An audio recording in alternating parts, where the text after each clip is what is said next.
RTL Matin. Z comme Zemmour. Bonjour Éric Zemmour. Bonjour. Vous n'étiez pas au salon de l'agriculture ce week-end. Non. Par contre, tous les candidats y étaient. Voilà. Et oui, tous paysans, tous sabots aux pieds et fourches à la main, tous vantant la compétitivité de l'agriculture française et défendant le revenu digne des agriculteurs. Quelques jours auparavant, ils étaient tous ouvriers. Ils haranguaient les camarades comme des syndicalistes de toujours. Ils portaient la blouse avec un naturel d'acteur. Ils parlaient salaire, machine, heures sup, savoir-faire, délocalisation.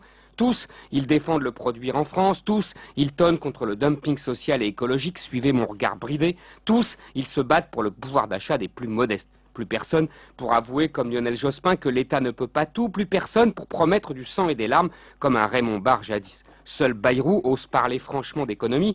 Et quand Hollande évoque des hausses d'impôts, il veut nous faire croire que seule une infâme poignée de privilégiés sera touchée. Tout est fait, dit, devant les caméras de télévision. Tout est pensé pour la télé. C'est la grande leçon qu'ont tiré les stratèges de tous les partis de la campagne victorieuse de Sarkozy. Mais Sarkozy n'est plus seul.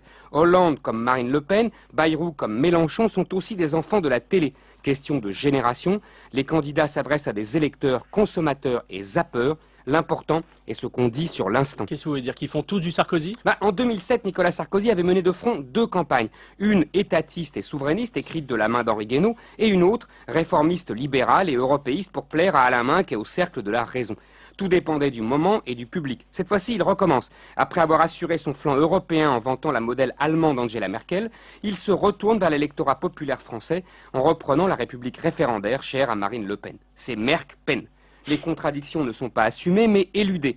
Mais ses rivaux l'imitent désormais sans vergogne. Au Bourget, Hollande dénonçait le monstre de la finance, puis mangeait dans sa main devant la presse anglo-saxonne. Mitterrand un jour, Tony Blair le lendemain. Bayrou lui-même exalte le plan Schröder qui, entre autres, réduit massivement les allocations chômage, mais dénonce l'insupportable agression contre les chômeurs quand Sarkozy promet de l'imposer par référendum.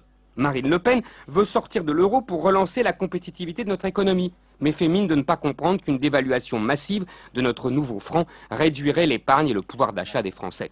Mélenchon promet d'étrangler les banques et ne touche pas un cheveu de leur cher euro. Insulte Hollande, mais votera pour le candidat de gauche le mieux placé. Vérité un jour, erreur le lendemain. Ils sont tous enfants de la télé, tous zappeurs, tous des Sarkozy. C'est la campagne Sarkozy contre Sarkozy. Nicolas Sarkozy qui sera dans ce studio de RTL dans 10 grosses minutes maintenant. On vous retrouve Éric demain et avant cela évidemment en podcast et en vidéo sur rtl.fr.